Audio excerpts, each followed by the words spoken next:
What if there was a place where your dog could do more than just run around? A place designed not only for your dog's fun, but also for building a community of pet parents who connect, learn, and grow together. In this episode, we're chatting with Ramy Saleh, the visionary CEO behind Zoomies Dog Park. We're going to explore how Zoomies is shaping up to be so much more than your average dog park and why it's already creating a buzz in the pet world. You're not going to want to miss this episode. Stay tuned. You've reached the Pet Parent Hotline, your lifeline to practical solutions for your toughest pet parenting challenges. I'm your host, Amy Castro, and I'm here to help you cut through the noise and turn expert advice into step-by-step strategies so you can stop chasing your tail and start enjoying life with pets again. Welcome back to the show. I'm your host, Amy Castro, and my special guest today is Ramy Saleh. Ramy is originally from Cairo, Egypt, and he has called Houston, Texas his home since 2011. He is a Texas A&M Aggie at heart, and his soul is a Coug. When he's not doing robotic missions at NASA, he is starting up adorable local brands and concepts.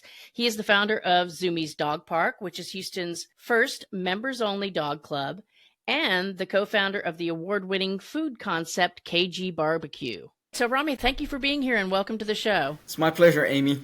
We finally made it. I know. We've been talking for months and months, and I know that's one of the things that I wanted to talk to you about is how long this, I think, very strategic process you have going for building this business has been in play. But I want to kind of take a step back first and ask, what made you decide to start a dog park as somebody that works out at NASA? Well, I'm sure you've heard this a lot on your show here. Everybody that comes here loves dogs, and it always starts from the love of dog. But in my case, it was an even more need for love of dog because where I grew up in Cairo, Egypt, where dog is number 2 in the pet world. Cats are number 1. They're gods in Egypt. So yeah, they're number 2, but I've always loved dogs. In my family, they were cat people. My dad was a cat person. My mom is a cat person. So dogs were not as welcome. So I've always wanted a dog. And then when I finally made it, I had my own house and I got my dog. I realized, okay, man's best friend. Now I get it. And that was very inspiring. I wanted to spend more time with my dog. I wanted to find ways to engage with my dog and do fun things with my dog. And then I realized, oh, wow, everything around us isn't designed for people and their dogs to have fun at the same time. What's really going on is I can go to these bar-friendly bars or cafes, and I'm having fun. My dog is on leash under the table. I'm with my friends having a drink, but he's not having fun. And then when I go to the dog park, I can't even find a restroom to relieve myself. He's having fun with his friends. Lovely, good for him. But where's that place where we can both worlds can meet and we can have that kind of fun? So that's where the Zoomies idea came through. And it was really just finding that place where people who are dog lovers want to spend more time with their dogs after a long day of work or during their weekend. They can come and find that spot where everyone is enjoying themselves, dogs and humans. Yeah, that's great. And I remember when we first chatted about this, it was like, boy, that is like a brilliant idea. I wish I had thought about that. But so obviously you're creating a place where both people and dogs can socialize, can enjoy themselves, can have their needs met. So what are some of the specific things that you think make Zoomies special for, as opposed to some of the other environments that you mentioned? Well, dog parks have been around since, they grew in popularity in San Francisco since the 70s. And since then, every city has been wanting to imitate San Francisco and have their dog parks. So they started these public places, and then eventually what happens, just like I think cities and public places, the care isn't always there. So the safety isn't there and the cleanliness isn't well maintained. I don't know how many times I've been to dog parks where I see people that want to go and spend the time with their dogs, but then they have to deal with mud. They have to deal with, people not picking up after their dogs. They have to deal with other people who are not paying attention to their dogs and are not playing nicely with other dogs. Not to mention things like, are the dogs vaccinated? Is there any transmission of disease going on? So all of that I've thought of and taken into consideration after going to many meetups for years with my dog, where I, we would pick each other. All right, this is the group of parents with the group of dogs that, get along together, want to play together, are of the same size. And we all know they're vaccinated, they're healthy dogs. So we feel a safe environment. We stand in a dog Right. park and we create our own circle. So Zoomies is like that. Zoomies is for people that have their dogs vaccinated. The dogs go through our behavioral testing, so make sure that the dogs are going to play nice with other dogs safely. We have employees that are standing there to make sure that the dogs, when they get a little bit rowdy, we can get their attention away and get them focusing on other things so that the play remains safe. All of that in an environment where there isn't a hole under a fence. I've been to a dog park. My dog found a hole that some other dog dug and made it out to the street. And it was a nightmare. I was completely scared. I ran, jumped over the fence, chased after my dog, in the middle of the street to, to bring him back. That's not a safe environment. No. Everything is safe in Zoomies. So how does it work as far as me becoming a part of the Zoomies family, for lack of a better term? Because I know it is membership based, which I think is also awesome, because that's how you can maintain that information about the pets and their behavior and the vaccines. But how does that work from the time that I discover Zoomies to the time that I'm a member and allowed to come visit? Well, every human is automatically welcome to enter Zoomies. Whether you have a dog, you don't have a dog, you enjoy being around dogs, welcome to Zoomies. Our members are the dogs. Our fur friends are the members. Because, like you said, it's about the information. Do we know their behavior? Do we know that they're vaccinated? Do we know that their vaccines are up to date? So these are important factors that we check every time. And if a vaccine is out of date, then we send a reminder to our member, hey, please be sure to update your vaccine so your doggy friend can enter the park. And it's really a two-step process. You go to the Zoomies website, you pick your level of membership. We have daily passes, we have monthly passes, and we have our annual passes. You click it and you fill out your dog's information. Welcome to Zoomies. Next time you bring in your dog, they come in. The first time they do a behavioral test so we can learn about the dog and the dog can learn about us, make sure that we're a good fit. And once that happens, the dog is welcome to free roam unleashed in our dog park. Okay. And let me ask about that as far as the behavior test. Two questions pop to mind. Number one is who is conducting that? And I'll use my Doberman Pinscher as an example, who's passed away, but he was a great dog until he got around other dogs. So is the behavior test being conducted with another, like a test dog that you have there that you know is well behaved and well balanced? Or is it a trainer that's assessing how a dog reacts to certain stimuli? Or, you don't have to give away the farm or get too deep in the weeds, but just a ballpark idea of how that might work. Well, we took the approach of train the trainer. So our staff is all trained to do dog behavioral training and dog behavioral monitoring. We partner up with dog trainers and dog behavioral experts who train us on how to do the behavioral test. And we have a checklist of key things to look out for. And the most important thing to remember is that, sometimes dogs, they're just what they call leash aggressive. So they're on a leash, they're on another dog. They feel, oh, I'm not safe. I'm bound. I can't get away. That's the problem with the leash. But the nice thing about Zoomies Dog Park is that dogs can get away. So even if I'm not feeling comfortable around a certain group of dogs or a certain dog, I can find the space. It's a huge space. I can walk away. I can go sniff somewhere else. I can find other groups, other friends to play with. So our behavioral testing is a little different from a behavioral test that you would have at like a regular daycare. Daycare is a closed environment. You have to group the dogs. You have to put them in closed environments. That's not the case in Zoomies. The dogs are free to roam. They are free to explore. They're free to make their own groups, their own packs, their own friends. So our behavioral test is a little different. It has different guidelines, and it's all based on the experts that guide us and teach us to do these behavioral tests. The main difference you'll see is that our tests are always with another dog. So you're right, there will be a test dog or at least a test dummy dog, and your dog will be unleashed. And we'll do two phases. Phase one, for the first 5 minutes, you're going to be there as the owner. And then we'll watch the dog's behavior change when you are not there. Because guess what? At Zoomies, it's a huge space. We have 1.3 acres of land for dogs to roam unleashed.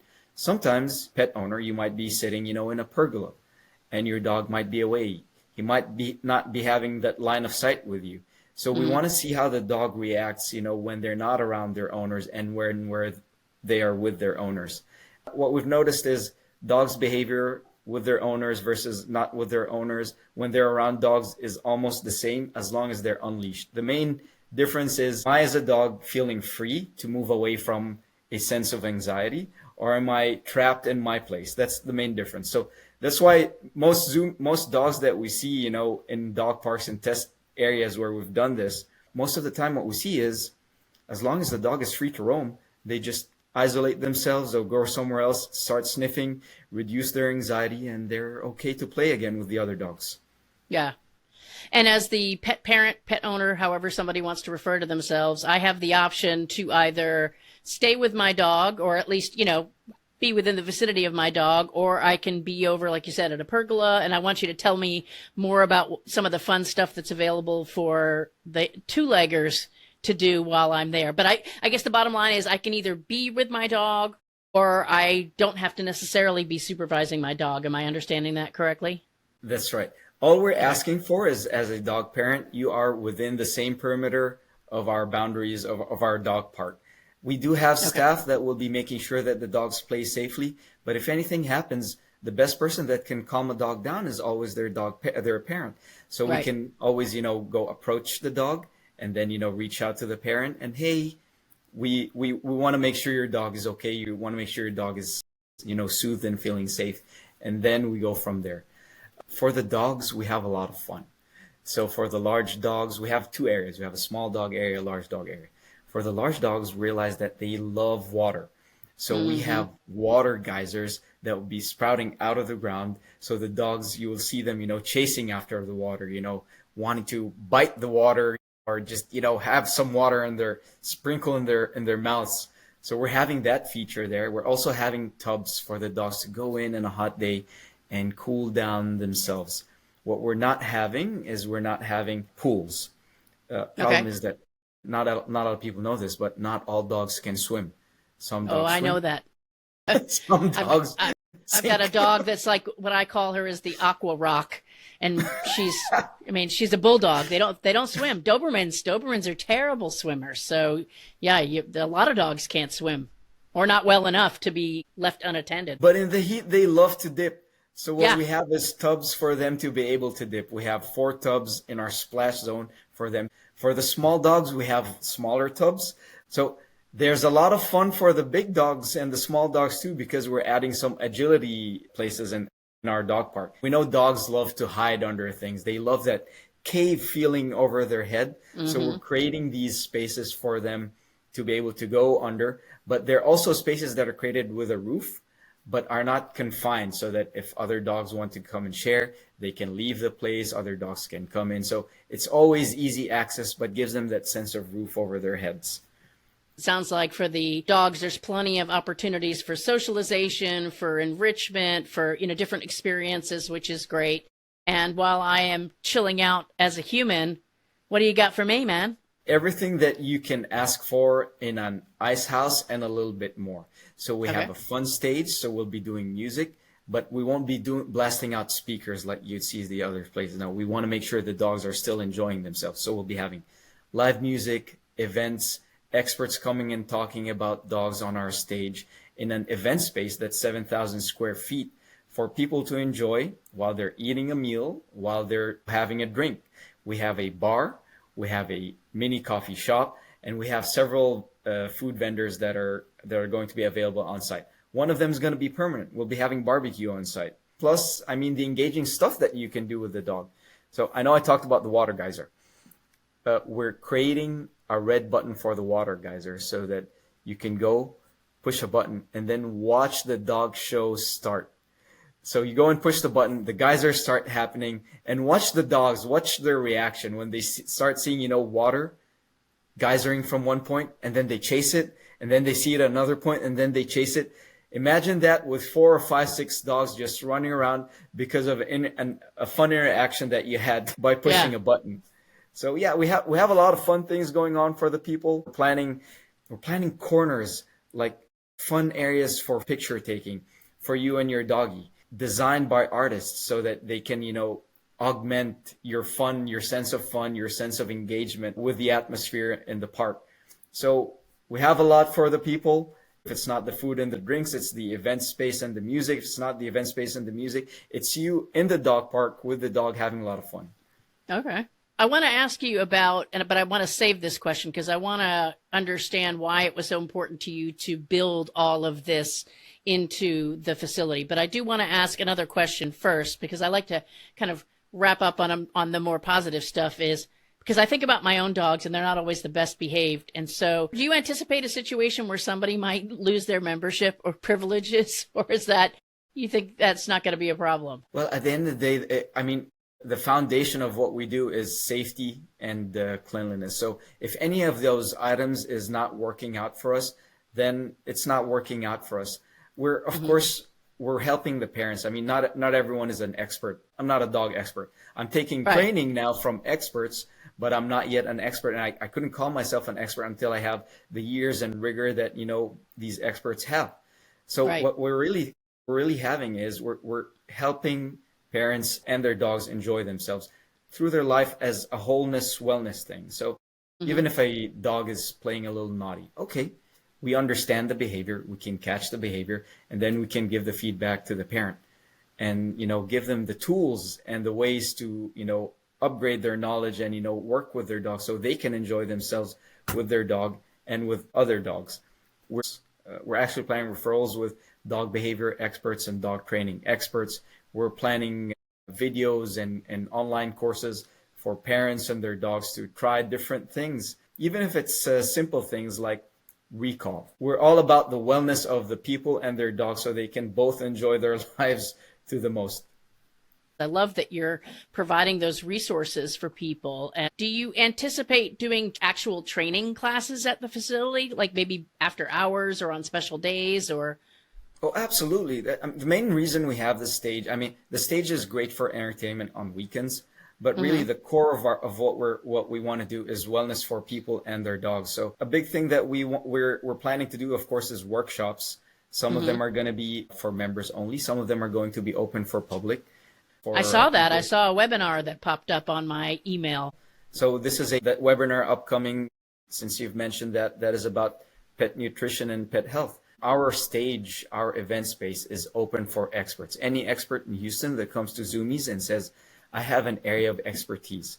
I think I have an area that I can really help a lot of your members or even people that are not members public, have a better life with their dog. They are welcome to come and, speak and talk about their areas of expertise and share their knowledge with people. And that's why Zoomies, if you look at Zoomies, we're really split into two parts. The big chunk of the part is Dogs Unleashed. This is truly for member dogs only. The event space, the ice house and the bar, that is wide open for public because we want these events and seminars to be as public as possible. I leave it to the expert. They decide, I want it for only members. I want it to be paid. I want it to be donations. I want it open for public. I leave that to the expert. It's up to them. But my place, my spot, it is open for public always. Yeah, that's great. So everything that you're talking about sounds obviously amazing from the public standpoint, from the member standpoint. But as the guy who's founding this and creating this, why was it so important to you to have all of these features? Because it would be perfectly, I'm sure you realize it would be so much easier to just take that space, make a dog park, have your dog lifeguards or whatever they might be referred to keep an eye on things, and boom, you're done. Just another maybe slightly more upscale dog park than your average city dog park. Why all the extra effort into this education and what I look at as community building with all of the opportunities for the humans? That's really where it started, community. When I wasn't finding the right place for me and my dog to have fun, what I started doing is organizing meetups. I have a little dog. My dog is 8 pounds. So I started organizing meetups for 3 parks that are around my neighborhood. On Wednesdays, the meetup would go to Park A. On Fridays, the meetup would go to Park B. And then on weekends, the meetup would go to Park C. That's how it started. It started as community. And every time I talk to someone, they teach me something new about, their experience with their dog, how their dog is behaving, something they've learned from an expert that they've talked to. And it's enriched me. It's enriched my life. And I think it's simple knowledge that everyone should know how to better feed their dog, how to get their dog to have better recall, how they can socialize their dog. How can I train my puppy to be potty trained? Yeah. You meet people and they don't know. It's very simple information that if you meet another person in your community that also has a dog will walk you through it, and you will learn something very valuable. And that's what Zoomies is about, really. It started with community of people that love dogs and their dogs, and then creating that optimum space where that can happen. Let's meet, let's talk, let's engage, and let the dog socialize too. Yeah, definitely. I know that we have talked before about involvement, or I guess giving back to rescues and shelters. What are your plans from that perspective? I love the rescues and shelters. I absolutely love them because their mission really aligns with our mission. Everything that they do, they're about dog wellness. So when a dog is found, right? Let's say this is a dog that's been in the streets, maybe never seen a home before. So what they try to do is they try to rehabilitate the dog. So they make sure the dog is healthy, fully vaccinated. They spay neuter the dog. There are also volunteer trainers and behavior specialists that go and train the dog so the dog is ready to be a better foster, a better chance of adoption. Right. Everything they do just aligns very well with our basic requirements for a dog to be a member. So yeah. I think our best members are going to be rescue dogs. The way I'm seeing it, people that have had rescues are probably gonna love Zoomies because they got the rescue already behaviorally trained, already vaccinated, already spayed, neutered. They're already ready for Zoomies to be members. I work with a lot of the adoptions and fosters here in Houston. My event space is open when there's a drive, when there's a big event, when they need the space to, have raise funds. I would love to be that space for them. Please reach out to me. We will be your space. That's great. Now, I know we met in person, and I don't even know if I remember what the event was. It Dogtopia? It was Dogtopia. Yes. And it was like, it was well over a year ago, if not longer. And then when you reached out or somehow we reconnected, I remember thinking, wow, this guy is getting so actively involved in stuff way before, because the business really isn't even open yet, is it? As of the time that this is going to air. Is that just brilliant marketing that I'm not aware of? Or is there some strategic goal that you had in really just diving headfirst into the animal world? I know you had a booth at the World Series of Dog Shows. I've seen things where you're at this event, and you're at that event, and you got a booth at this event. Why that approach? Well, it comes back to our core. It started with community. We're building the community. And community building isn't easy. You have to go out, reach out to people, talk to people, meet people, be a real person, not just be an email, name behind the screen, right?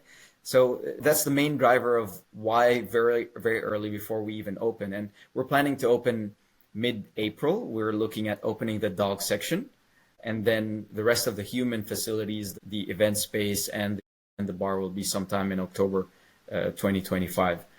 But yeah, it's about reaching out and building that community. You've heard me talk about experts. Where could I find the experts? I can't find them just by searching online.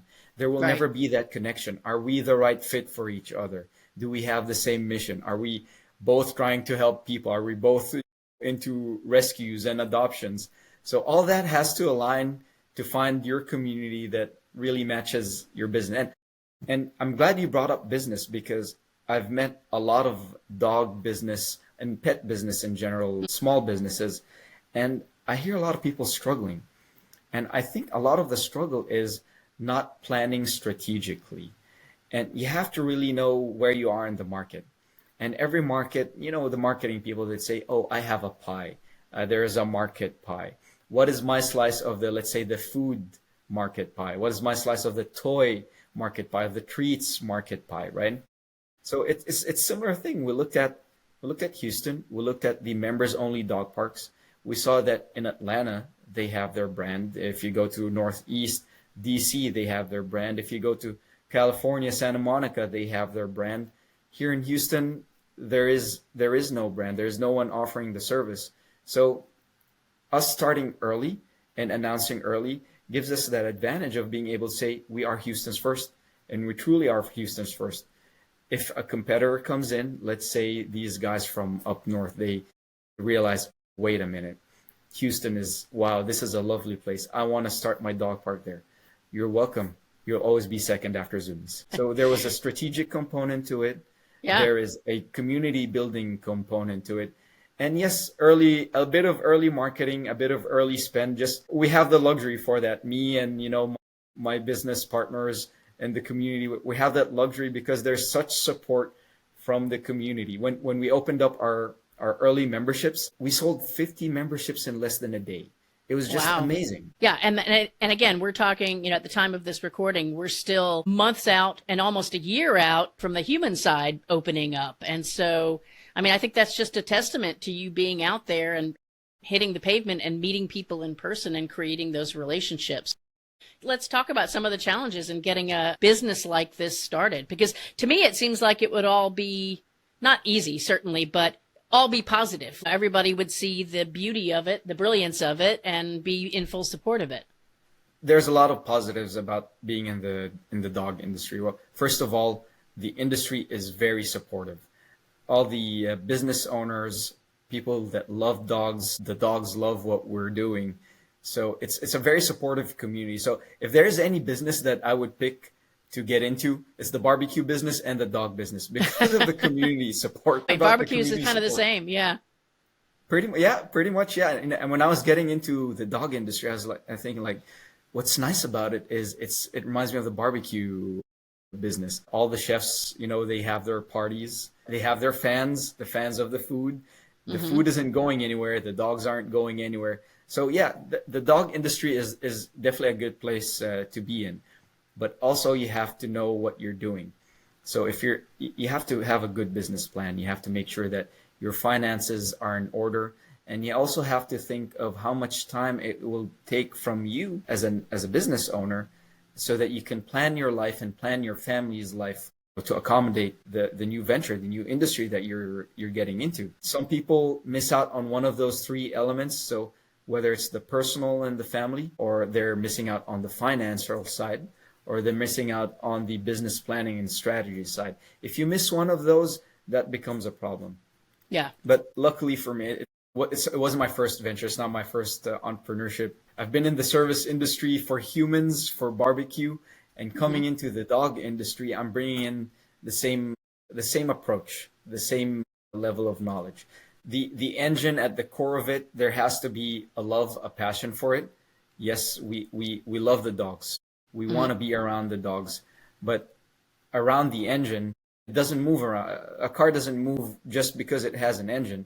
It has to have a suspension system. It has to have a cooling system, wheels on it. So all these different elements that you mentioned there, the customer service side, the financial side, the hiring the right people side, all of these are the different components that gets this really business that on wheels that can move forward. I mean, one of the most challenging things that I've seen in Zoomies, just getting people to understand what is a members only dog park and why would I leave my regular standard dog park, public dog park free and go and think of something like a membership. For some people, they quickly understand it. They know that, okay, I've been looking for a safe place. I've been looking for a clean place. Well, it does cost some money to hire people to be able to, keep the place safe, to keep the place clean. So they quickly understand that and they see, okay, there's the value that I'm getting, right? Yeah. And to some other people, they don't see the value, or sometimes some people would be, resistant, for example, to the idea of why would I put my dogs in a place with other dogs, and that's okay. Every person has their style of raising their dogs, teaching their dogs. Some people want their dogs to be for dog shows. So that dog has to be a full, whole, complete dog. They cannot be fixed. And that's understandable. For Zoomies, because of the behavioral aspect, because of the safety aspect, because of the community aspect, we have to require that the dog is fixed, that the dog is, spayed or neutered, so that, it's more of an enjoyable atmosphere for this environment, this community that's looking for this type of environment. Right. We know that there are different ways for how people raise their children, for how people raise their dogs. It's the same. It's just the way you have to think of your business again. There's a market, and I know that I'm never going to be for the breeders. It's not going to happen. Their dogs need to be whole and complete. Right. But I also know that there's another market of people that are like me, that are the professionals, that are trying to find some time to spend with their dog while balancing a million other things in their life, and that would be the Zoomies. Right. Yeah. And that's so important for anybody that's starting any kind of a business, is knowing what your target market is. But yeah, I mean, I'm sure, I know there are pet business owners that listen to this, or pet business, or people that are considering pet businesses. And yeah, you've got to have, a pretty clear avatar of who your clientele is, because that's the only way you're going to attract them and, keep everybody happy. You're absolutely right. So looking to the future, because I know I asked you this in one of our very first conversations, do you see this turning into something like a franchise type system, or opening up other locations like a Zoomies in Austin? Because I know you've got a barbecue place in Austin, don't you? Yeah, that's true. KG Barbecue. Yeah. KG Barbecue, that's my first entry into the entrepreneurship world. And I've learned so many lessons, and I'm taking some of those lessons and reapplying in Zoomies, like building a community. You have to have a community. Nobody works alone. That idea of, oh, I'm a superhero, I can do everything alone, I'm a solo dolo warrior fighter. It doesn't work that way. We have to work together. We are planning on having more than one Zoomies. Austin has some concepts that are similar. They're not at the same par, at the same level, or maybe not even at the same mission of Zoomies. But we are planning to grow and expand in Houston, in Dallas, in Austin, in San Antonio. We want to make sure that, Texas gets its full, satisfaction of Zoomies before we think of going anywhere else. And we're a very lucky business, I think. I already had real estate developers reaching out and saying, oh, I have this development of, 70 acres, 100 acres, and I can dedicate an acre for you to go ahead and develop your concept. We'd love you in our neighborhood. You'd be great for a great fit for, what we're doing with our community. I think there's a need. It's really a need for a better experience for people and their dogs. Yeah. Well, it's interesting, but not necessarily surprising once you say it, because I was just telling a friend yesterday or the day before, I was talking about how I was going to have you on the show, and we were going to talk about, and I was trying to explain the concept and how that worked. And I remember saying something like, and when I first looked at the place where you're putting Zoomies, it's like, there's nothing there, at least that I could see. I obviously didn't physically go there, but I'm looking at this picture online and I'm thinking, that does not look like a super desirable part of town. Like I'm putting that in the center of River Oaks and Houston kind of thing. But it got me thinking, like, once there's something that's like that there, how does that impact the growth and development of the area around it? It's like, it's this cool, exceptional space for people and pets that's drawing in a certain type of person that's interested in community and maybe being walkable to that park. And I could see how that could, in the reverse of the developers who are looking for you to enhance what they're already developing, that Zoomies could create community around it because of what you put there first. Yeah, I think it's always challenging building the first one and getting the idea, the concept. When I first introduced Zoomies, people would say, oh, is this another daycare, another dog day? Is this another canine resort? Once the idea got through, it's starting to really sink in. And I have to thank our developers. So Concept Neighborhood, they're my landlord. They're the ones that gave me the land at just amazing rent price, because they believed in the concept and they're willing to bet on my success, and my success also bringing success to them. That's awesome. So where do you see this going? And I don't necessarily mean like, oh, I'm going to have 5 Zoomies, like the logistical aspect. But, if I was to happen upon Zoomies 5 years from now or 10 years from now, what do you hope it becomes? I hope that when people hear the name Zoomies, they can immediately think of very beautiful times that they had spent with their friends, with either their own dogs or with other people's dogs. That's what I hope would be the result. Because the more people understand, how to live with dogs, how to work with dogs, the less we'll see dogs in the streets, the less we'll have to, worry about dogs not finding homes and shelters. It really starts, this is really the big message that there is a way for people and dogs to live together very happily without feeling a sacrifice. Oh, I'm sacrificing my time from meeting friends to be with my dog. I'm sacrificing time to work out and exercise to be with my dog. I have to leave my work early to be with my dog. there are other ways for this balance to happen. Yeah. Or the other way around, right? I'm sacrificing time with my dog because I want to go out with my friends, or I want to go out to dinner, or I want to go grab a drink, or I want to go to this educational class. And now I can do both because of this venue that you've created. No sacrifice needed. It's Yeah. just happy place, happy balance where we can have it all. We can have it all. Yeah, that's what we're all looking for, right? Yeah. And I love that underlying theme of, because that's the underlying theme of this podcast is, keeping dogs in loving homes, and cats and whatever other animals, but finding a way to live life, 360-degree life with your pets, and so that pets stay in those good homes and people don't have to feel like they have to give up their pet because of this or that.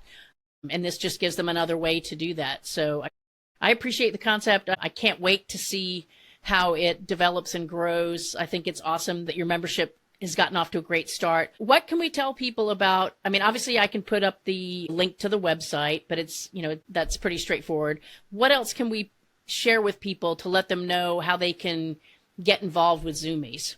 Well, the most important thing that people have to know about Zoomies is that we are open for everyone. So you have a dog, you don't have a dog, you are welcome to roam every part of Zoomies, enjoy every aspect of Zoomies.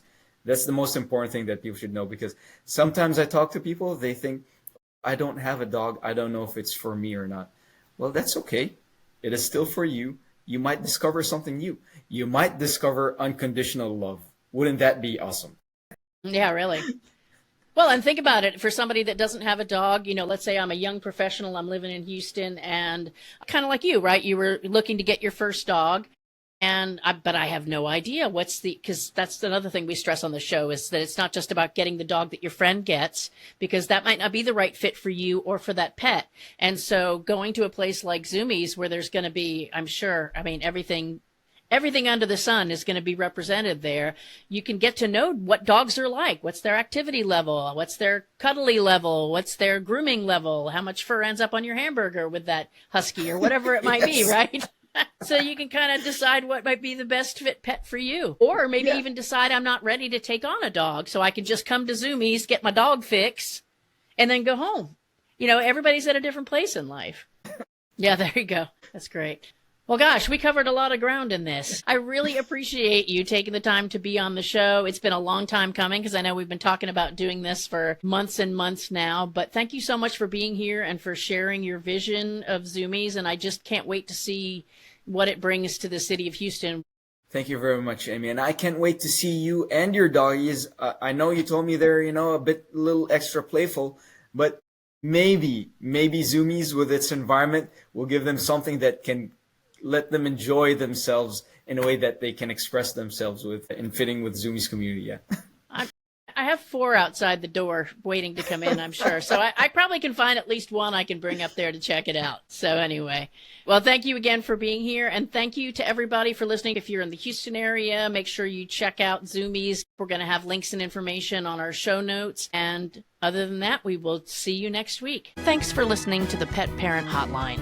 If you enjoyed the show, don't keep it to yourself. Text a friend right now with a link and tell them I've got a show that you need to hear. And ask them to let you know what they think. And remember, your pet's best life starts with you living yours. So be sure to take good care of yourself this week and your pets.